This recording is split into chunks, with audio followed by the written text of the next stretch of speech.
Gulf Coast Racing Series recaps and previews that we are getting set to do for you. Welcome, everybody, whether you're checking in on Facebook or the Gulf Coast Racing Series YouTube page, wherever you are. We're glad that you're joining us. I am joined by the lovely Gina Schild-Knowles right there, and of course, I am the mouth of the Southeast. How you like that, Gina?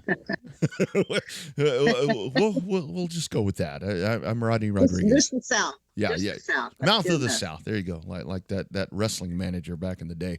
But just a little bit, kind of an FYI. I think it's one of the things where so many people have asked about. You know, what's the series doing? You know, what are we going to be doing moving forward? Just all of that. So just an FYI that we wanted to get out into the masses, just to give folks an idea that of what's going on. So Gina, let me ask you first of all, before we dive into anything, let's talk about 2021. So lots of challenges that the series was facing off of 2020. I mean, 2020 was brutal. But your thoughts, I mean, successes, I mean, let's lay it out there, the things that we may have failed at. I mean, in your opinion, let's sum up 2021. Oh, man. 2021 was hard. I think it was more challenging, or is more challenging than 2020 was, personally. The dynamics were so uncertain. It was just a kind of a crazy year. The weather was crazy. Just a lot of different challenges, I think, impacted, the year in general. And COVID, it was just up and down. It's like a roller coaster. It started out great and looking positive, and then it's like everything just exploded. Yeah. And it was so fast moving. I mean, that's the tricky part about doing this. I mean, you never know what's coming at you. But let's go back. I mean, we can talk about everything, but let's talk about Advanced Auto Parts. I mean, they've been so great to you, the relationship that you have established, with them. So much of this, they have given us a long leash to do whatever we want to do. I mean, talk about those great folks. Man, they're just great people. Mike Cooper is the leader, of course. He is from Texas. He knows Texas racing. He used to own and operate a track, so he's familiar, an asphalt track. So he's familiar with things, and understands the importance of sponsorship and supporting it, especially locally. I mean, look at how much they've branched out. We really got lucky in this relationship. It's almost like, I've been doing this for a long time, not just involved in racing. It's kind of like everything that I worked on and everything I looked for. I have a great relationship with these guys. We're very, very fortunate to have this relationship, for sure. I take a lot of pride in the fact that I really do think that with the Texas Short Track Racing Series, I really think that we kind of set the mark right there for them to everything that they do now. They started with you, and I mean, you brought them in, and I think that's something that you should be really proud of. I am. I'm very proud. I think back of where we were, but it was a lot of dynamics coming together. So it wasn't just me. It was just the right things falling into place. Raymond is the one that came to me and said, "Hey, I need your help. I need you to do this." When Mason, my son got out of it, I was done. And you know how you just check out. And when racing's real personal, when you step away from it, you really got to step away. You can't hear it. You can't pay attention to it. Mm-hmm. It's just a real heavy thing. It's weird. I can't, explain it very good. But when he called me and said, "I need you," and get back in, I was like, "Oh my gosh, Raymond," and it just came together. Yeah. And it came together, I think, at the right time, and we needed it. And it really saved the asphalt track. It really did. It saved HMP. It really did. I mean, I think that's one of the things. I mean, I know Texas, there was nothing. And, I've talked about it so many times when you called me and you're like, okay, I mean, I had worked with Raymond and it was, man, it's a lot.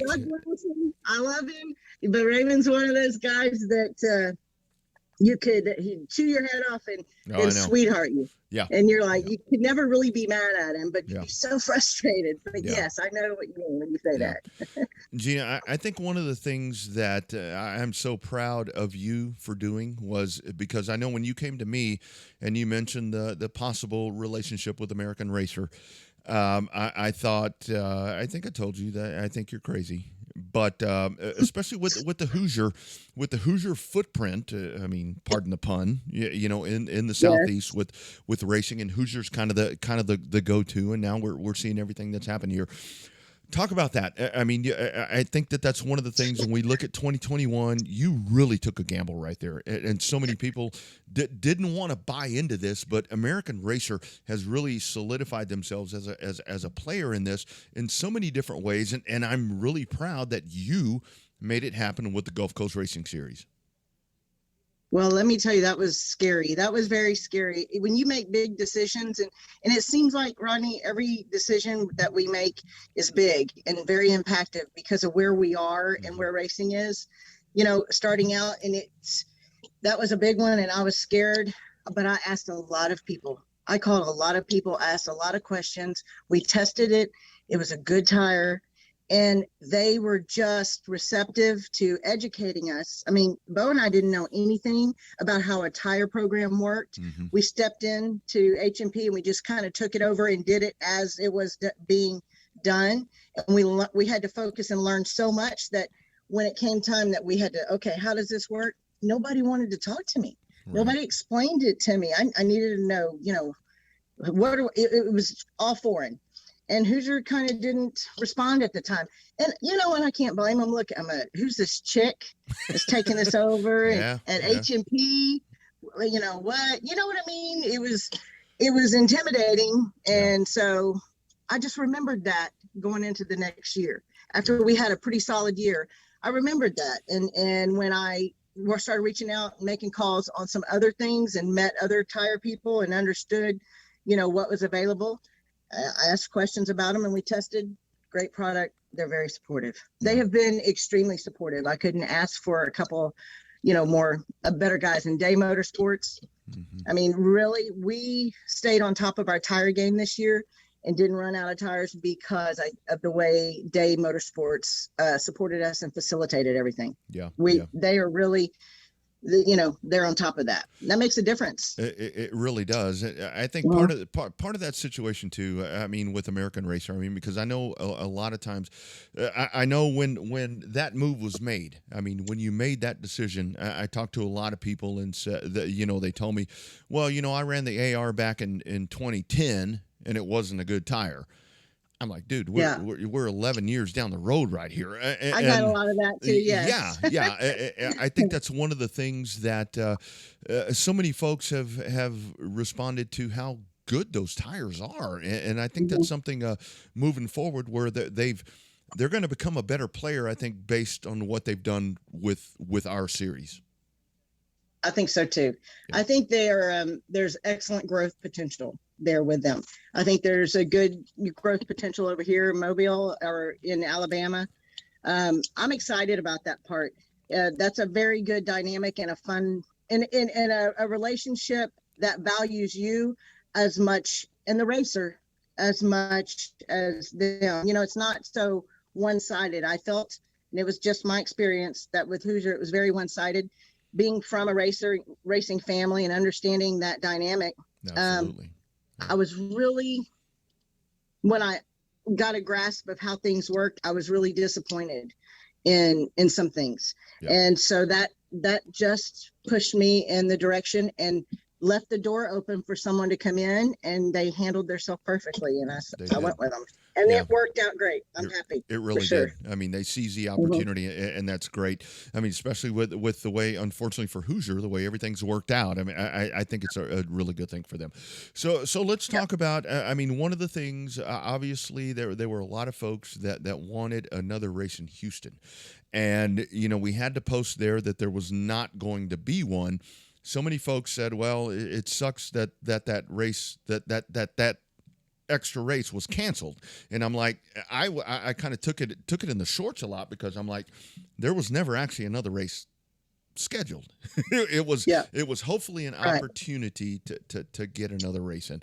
And Yes. obviously you and I, and there's so many people, we're Texans. I mean, this is what we've done for so long. But let's talk a little in depth as much as possible, without hurting, in any business interest about Hmm. Houston. It's not as easy as people think. I mean, it's the series and it's the track. That track operates with that drag strip that makes it a lot of money. And it's hard to get dates to run that oval track. Right. And it's, sitting on dates is something that he'll have to do professionally for drag racing, because they book differently, they schedule differently. Sure. They do have a schedule, but sometimes a promoter will call you and say, hey, let's run this. Will you have this date? And it'll be 4 weeks out. Mm-hmm. It's just one of those dynamics that's not fun to deal with. There's a lot of challenges there. In that relationship with the track, it does create a lot of challenges for us in business and running things. And that has to be healthy.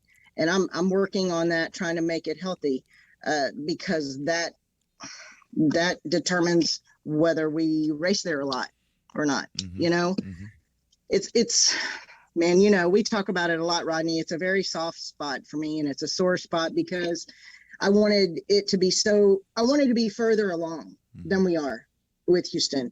And, COVID was challenged, but I think that it went well. I mean, we could do a lot of things differently, but we're learning, a lot, and it's still positive, and it still showed growth in COVID. And then this year, it just was more challenging because we didn't have dates. I didn't have rain out dates for the dates I had. Mm-hmm. And I had 6 dates. That's the bare minimum. And not being able to get rain out dates that work really kicked us in the rear this year. Yeah, in the shorts. It as you really, say. it really did. I think that's one of the things that folks, we want to be really transparent here, just kind of the way things work out. I mean, I know in the past, whether it be whatever racetrack around here, I mean, I know in the days of Kyle, with Marianne and when she would run Thunder Hill, and then Tim Self, that ran, CTS and the San Antonio days.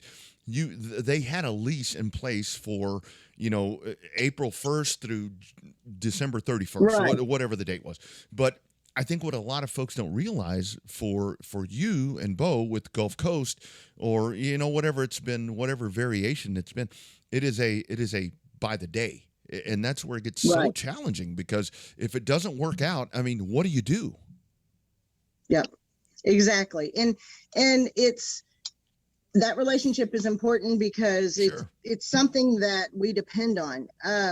When you show up, to do a show and lights need to be replaced on the track, the lighting is not great, or you don't even have control of the lights. You have to hit someone on the radio. Can you turn the lights on? And to even be questioned about, no, we got to wait 10 minutes really rubs me the wrong way. Yeah. And it's challenges like that you start to realize as you get really, really invested in this, and we are invested in this. When you experience those challenges, those are the kind of setbacks that can cost you a lot of money and everything, really. Yeah. And there's certain things that facility needs, and I feel like that should be, noted. And getting that face-to-face time to be able to sit down and express that has been pretty much impossible. Mm-hmm. I mean, I've already submitted my dates. I'm waiting on some approvals, but if I can't comfortably, how do I say this, Rodney? If I can't, it's I've hard got to look out for right. the racing as a whole. Yeah. Right. Yeah. And there couldn't be anything that probably stresses me out more than this right here, because I feel responsible in growing it. Mm-hmm. And it just it's stagnant right now, and it's not moving forward. We are going to race some dates for sure. I just don't know how much I can get this year, know? Yeah. And there's only so much as a promoter I can ask from the racers, because they really did bring it. They really did bring it. We have excellent car count. We have excellent racing. But because I foresaw what was potentially going on in Houston, is why I looked out and found Mobile. Yeah. I mean, you know how many options we explored. You knew the journey when I called and said, we got to have a partner track, because I can't grow my relationships with my sponsors when I couldn't foresee a growth at HMP. Yeah. You know what I mean? Yeah. And we'll get there. It's all the flexibility thing. And I mean, this is not a shot at all at HMP or Dean. I mean, anything like that. I mean, his bread and butter is the drag strip. I mean, that's right. They make a lot of money. I mean, they make a lot of John Mandabach told me a long time ago. He told me I think it was 2011, I was working there one night, and he said, you know what? We have a pit full of cars. If it rained right now and I lost my ass, that drag strip would pay for everything tomorrow.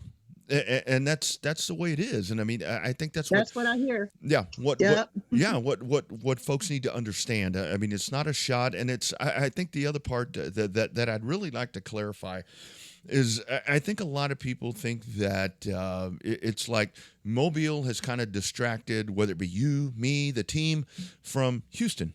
And that's not the case. I mean, it's exactly what we're laying out right here. Mobile is just much more of a viable option because there is that ownership opportunity. There is the opportunity to grow Advanced Auto Parts, whoever the hell it's going to be, to keep this a business moving forward, because you have to have revenue to keep this thing going.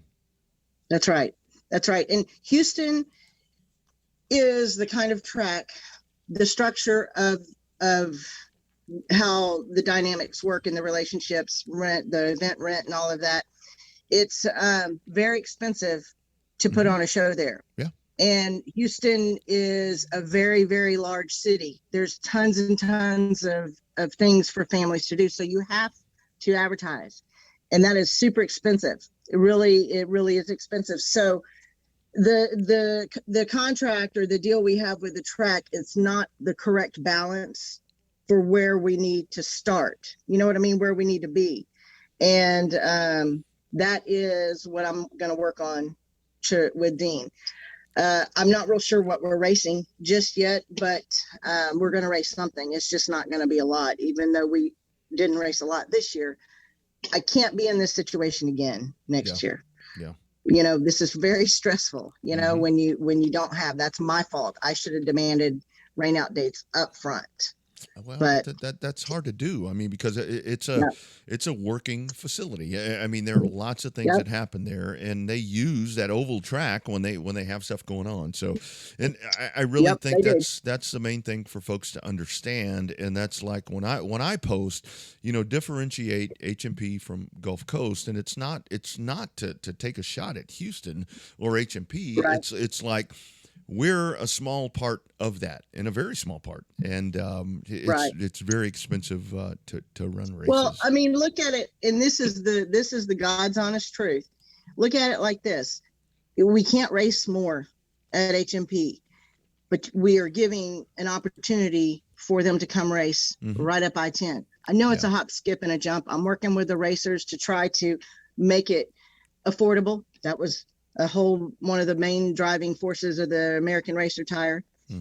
Just different things that, you know, we're bringing them to this track. If that's the best I can do right now, that's what I want to facilitate happening. I mean, the legacy guys are coming over and racing, the eco stocks, you know, it's something. It's not going to be perfect, and a lot of people got to travel far, but you know, it is racing. It's racing how I remember it. I remember traveling and the road trips to Florida, to Shreveport, to, I mean, Nashville. I mean, I remember that. And, you know, that's just racing. Yeah. That's just the best we can do right now. Yeah. It is the best that I can offer. Yeah, I think that's the main thing for folks to realize in Texas is, you know, we're doing what we can, and I mean, so much of this is not in our control. I mean, we see the best example that I talk about when it comes to Texas racing is like Heart of Texas Speedway, because the man owns the racetrack. They race every freaking Friday, and they put on massive shows, and they've been doing it for 55 years, and that's a reason why, because they own everything there. They own the concessions. I mean, everything. Yep. Everything. I love Heart of Texas Speedway because you go there, you can buy a $3 beer, sit there and watch the races, but that's the way we remember this.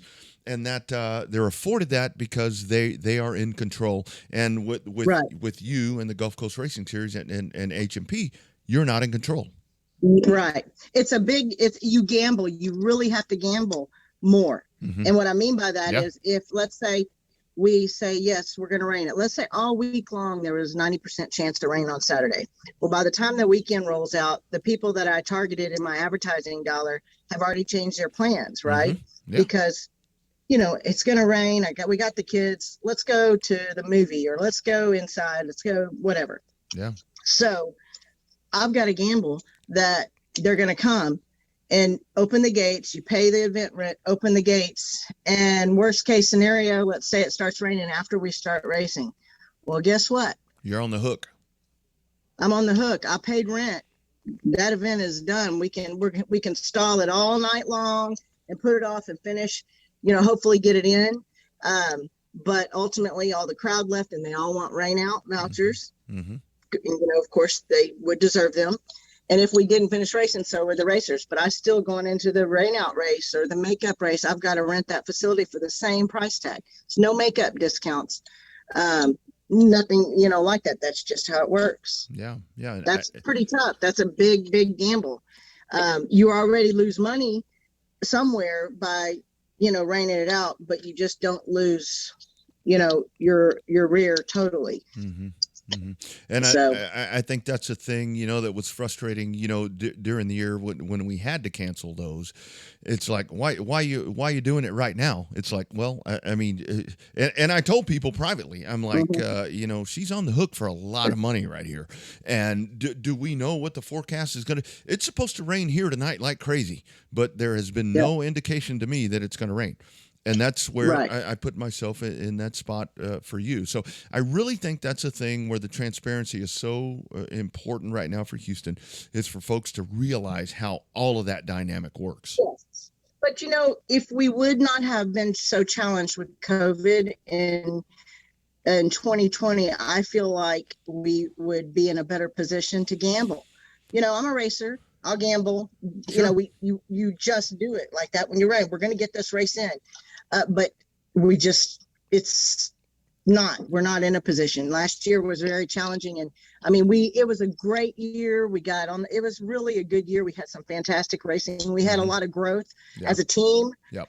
We had a lot of growth with our racing and our car counts and everything. So I think it was successful, even in a horrible, challenged year for all of the nation or all the world, really. Yeah. But this year has been hard with the weather and all that dynamics of it. It really has. It is what we face. Yeah. And we do have to give it to the Houston fans. I mean, because when we have been able to race, I mean, the last race there, my goodness, that place was packed, and they were fired up, and that was great. And we do. Wasn't that great racing? Oh, my goodness. Rodney, that's my most favorite part. Is the racing is so good. I got to tell you, it really is. Very good. And the thing is, I mean, with that track there, I mean, it's conducive to good racing, and it always has been. And I've always said, you don't have to have 30 cars or trucks or whatever. I mean, if you have 10 really good ones, it's going to be good racing, and that really was. Yes. But that just kind of lays out the idea there of what's happening in Houston, and stay tuned to what's going to happen there. But yeah. Now I've submitted dates. I'm just waiting to hear from the track. Absolutely. And again, that's a lot of money to get those dates, and there's not the flexibility to be able to. Oh man, it's raining this week. We'll just race next week. I mean, it's hard. So let's talk about Mobile. It's very hard. Yeah. So let's talk about Mobile. I mean, it's been a great success there, and I think one of the things that you and I have talked about, it's been so cool to see. It has that old racing feel to it, like we used to have in Texas when we had tracks scattered everywhere, where Folks come out. It's a grassroots effort. I mean, you guys are getting bleachers, rebuilt and all this. People are showing Right. up, and there's all these people coming up. Let's review Mobile for you. That has to be quite the accomplishment to get that old lady up and going once again. You know what? It's a pleasure. I feel it's a privilege, really. It is very, very, very much like my Meyer Speedway memories, Mm-hmm. or my what I hear about Playland Park, and probably like your Pan Austin, America, or, Speedorama. you know, Yeah. it's just, that's what it is. It's exactly the same. I'll meet racing families, and in my head I already know their sister or parent, this similar family in Texas. It's Yeah. really, it feels like it's the right place. It's got a fantastic soul. You know what I mean? It's just really good. I mean, it was fun. It was fun operating it for sure this year. Yeah, no doubt. And I mean, I know there's folks. I mean, yes, we miss San Antonio and everything that is there. And you explored that opportunity as well. But I mean, it was for Mobile. It was just. I think it's one of those things to revive that, and just with everything Yeah. that's happening now. I think with the racing along the Gulf Coast and in the Southeast, I think that the timing has been perfect. The American racer. I mean, everything the tires that have fallen into place there, and you have established great relationships with whether it be South Alabama and Tim Bryant. I mean, you have asserted that, and I'm so proud of what you've done. But just talk about that. I mean, that's a heavyweight boxing match out there, and you've kind of fallen right in there with those folks. Yeah, everyone, you talk to people and you have a game plan. My game plan, was the NASCAR sanctioning, Mm-hmm. Sanctioning all the tracks, sanctioning H&P, and sanctioning Mobile, and looking at maybe partnering with a third one and having them set up and structured the same. And it's you know what? Alabama and Florida over here, the racing is Texas 20 years ago. Mm-hmm. It really, really is. You'll look up a track and you'll read their classes and you're like, what? I mean, just, it's really, really, it's crazy. And so in trying to figure out how you can make this work, because you can still have a lot of classes if the tracks work together. You know what I mean? Mm-hmm. That'll work with a lot of classes, but it's like nobody kind of did over here. And here I am, this Texas chick, probably doing something insane that 20 other people did, right? You know what I mean? I can just imagine. And it's just, to me, it just doesn't make sense, because of coming from Texas and seeing, having one more track left, hanging by a thread. Yeah. And it's like all of it, it's the same thing over here, and it's like, man, we should work together in some way, shape, or form. I'm not talking about like kumbaya. It's not going to be perfect, but at least you're working together, and that will grow the racers instead of dividing them. You know what I mean? That's what I want to do with Mobile. That is really, really what I want to do. And I really think that's something that I've taken out of that. I mean, because we had guys that showed up in Houston, and I mean, that was unheard of, for these guys to show up. The Langhams came in, Jerry Goff, all these folks that came in, Jason Welch, they came to race, and I think that's the one thing that again, I keep saying that I'm proud of you, because I am, for everything you've accomplished.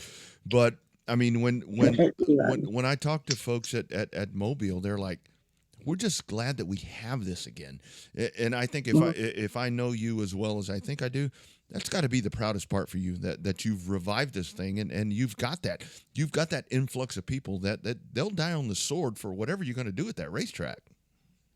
If a racer gives me their commitment, and I think that is how this kind of thing works now. I think it's a very different dynamic, and I may be wrong, but this is my feelings and my opinion, right? I think that right now racers have to commit to where they're going to race, and it's up to the promoters to work together to make that commitment affordable, because we don't all want to race a whole lot. We've got to share it and offset it, the racing, you know what I mean, with the classes. and work together. So you're not racing a whole lot for the racers. So halfway through the season, you don't have any cars. You know what I mean? Yeah. And that's, you know, it's hard to attain that. And that's what I want to do. And it's very much like racing. When you're doing it and you're the crazy chick over here, and what is she talking about? If no one goes with you when you drop out of that draft, you're in big trouble. Yeah. And that's what I have to do. I have to work with people. How can we work to make this successful and build racing stronger? Yeah. You know what I mean? Yeah. I don't want the same thing to happen here. Am I talking insanity? Do I sound insane? No, I mean, that makes total sense. And I think the shift is, I mean, because you look at this, you know, back in the day, we didn't have anything else to do. I mean, we didn't have, you know, we couldn't sit on our phone all night and watch YouTube and do all this other stuff. Yep. And I think that's where you have the hardcore fans that want to go back to the racetrack, and streaming is a great option. And God knows I love the streaming part of the racetrack because, you know, it gives us a whole new life to everything that we're doing. But I think that just the fact with Mobile, just the local presence, and people are so freaking excited to come back out to the racetrack. When you opened up, you know, that one part of the grandstands, we had them lined up out there, and people go sit in the damn infield, and they can't see shit. And they just want to be at the track. I know it. Yeah. I know. Isn't that great? Isn't that great? But they love it. They tailgate in the infield. I love crazy? that. Yeah, you know, I go down to I would go down to turn one, and they'd like hand me beer. They're like, here you go. Yeah, and that's the way it should be. I mean, that's at whole. It's funny. There's a lot of things here that when I first kind of had the town hall and talked to them, they were like, oh, you can't do that. No, you can't finish early. We like to hang out and drink, and that's way too early. And I'm thinking, oh my gosh. But we kind of found the happy medium. I definitely took those into account because they do know. But at the same time, we still finish early. I think 10 is the good number over here. In Houston, it's 9:30. You know, Houston, those people, they don't hang out unless you're a dirt track. I want them to go in the unless you're a dirt track. You know, the dirt tracks race all night. But true. Yeah. But yes, it's a fun city. They love racing. The phone rings off the wall on race weekend. If the drag strip's going, the oval track, they're calling saying, "Are y'all racing? Are y'all racing?" Yeah. So it's the dynamics are great. We have a good team. You know, that stresses me out more than anything is how much our team has come over here and made this work. Yeah. I mean, that's kind of cool. To me, of all the things that there are, that is one of those cool little gems, is how people came over here and worked and saw a different track and learned a different thing. I mean, we've kind of come a long way. Really have. Yeah. Really you know, quick. Definitely. It was stressful and it's crazy, but we have a long way to go. And I feel like we're the type of series that a racer would want to race at. Yeah. That's what, when we do things, I mean, there's a lot of things that I want to do that Bo will say, look, we can't do that. It's not, let's find that happy medium. Cause you know me, I'm like, big, let's do this. And then everybody's got to bring me down. But we find that happy medium. And honestly, that racer commitment, that's what I look for. And I'm not going to take it for granted. I'm not going to abuse it. If I wanted to make money at this, we would be racing very little and bigger shows. And you know, I want to do it right. I want to make money at it, yes, but I want to build it solidly first, you know, before we jeopardize anything. It's all about being homegrown. I do have to tell you, I mean, I know you and I talked with the beginning of this, and I thought, man, they're going to run me out of Alabama. But no, they liked it. And I mean, that's where they, you know, they're progressive, you know, with the whole style and everything. But I do think that's the one thing as well that I think your charge is that you're all about the hometown racer, whether it be Houston or Mobile. I mean, the eco stocks, I mean, that's the one where you and I have talked about, and the super stocks and all these guys where it's like, that's the place they race, and it's heartbreaking that there's not more dates, and they can't do it Yep. more often. But same thing with Mobile, with the pure stocks and everything there. I mean, they've been so invited to be a part of that. That's so important. I think that's really the basis of modifieds, trucks, all that. That's great, but the local, I mean the hometown guys, that is so important. It's very important. It's what you have on your regular show. Not every night's going to be a big race night. It's your local guys that make you survive.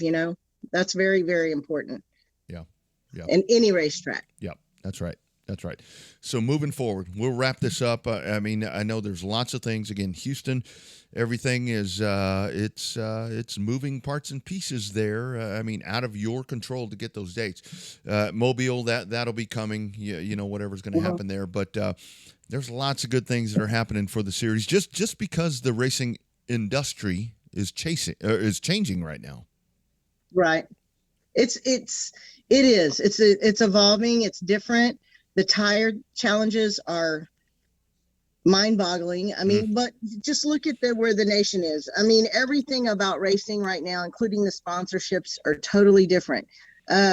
Before you could get, donate product and it was no products available. Everything's on back order. They don't need to sell more. So you kind of have to change your game and look at what's important, and building it. Yeah. So that's what we're trying to do. Yep. It's a lot, but great update. I mean, this is folks were wondering what's going on. The main thing is Houston, hang around, just let it fall in place, and let's see what happens. Yep. We'll get there. Again, it's just a challenging year. I think next year we'll have bigger shows, but just less of them. Not less of them as this year, but just not more than 6. Yeah, that's right. All right, friends, this has been a Gulf Coast Racing Series little update. So we're checking out. That is Gina. I'm Rodney. Y'all check out the Facebook page, and let's go racing. Good stuff, Gina. Well done. All right, Rodney. Are we still recording? We are wrapping up right now. Can you hear me?